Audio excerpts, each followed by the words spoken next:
Warm greetings to everyone. Today I will talk about my experience in a critical incident in the classroom.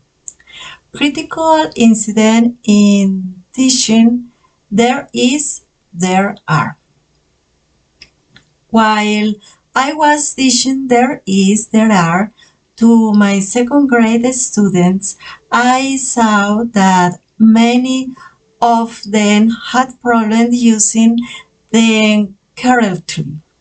I explained the structure and gave examples, but some children still confused when to use there is and there are. Some students also forgot to use the verb. I started the class by introducing there is and there are with pictures on the board and flashcards with objects in a classroom. Then I asked students to look at pictures and make sentences. But when they tried, I noticed many mistakes. Some students said there is 3 books instead of there are 3 books. Others only say the object named without using there is, there are. When I saw this confusion, I stopped the activity and asked them if they understood the difference between singular one object and plural many objects. Some students did not understand this well, and that made it difficult for them to use there is, there are correctly.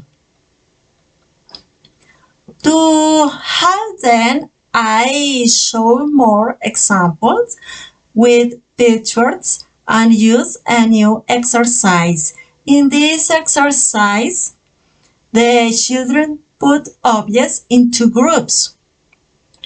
One for singular and one for plural. After that, they made sentences again.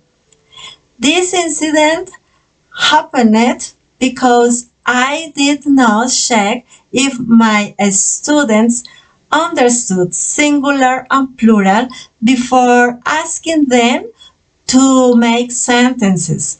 I learned that they needed more practice with pictures and hands-on activities before speaking or writing.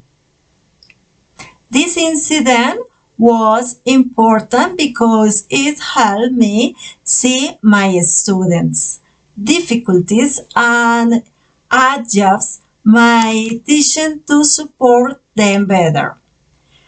I understood that I must check their understanding before asking them to make sentences. This incident was important to me because it helped me see that my student needed more practice before using there is, there are.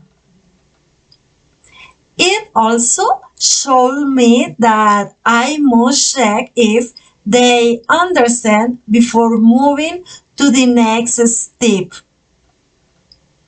Just before the event, I explained there is, there are with examples and pictures on the board. Then I asked my student to make sentences. Just after the event, I saw that my students were confused, so I stopped the activity and asked them if they understood singular and plural. Then I introduced a new activity to help them before continuing. My reaction at the time of the event was that At first, I was surprised that many students made the same mistakes, but instead of continuing, I decided to stop and explain again using pictures and a hand-on activity. My interpretation of this event is that explaining is not enough. I must check if my student understand the basic concept before teaching a new structure. It also showed me the importance of using different activities to help students learn in different ways. Thank you all your listening. I appreciate your time and attention.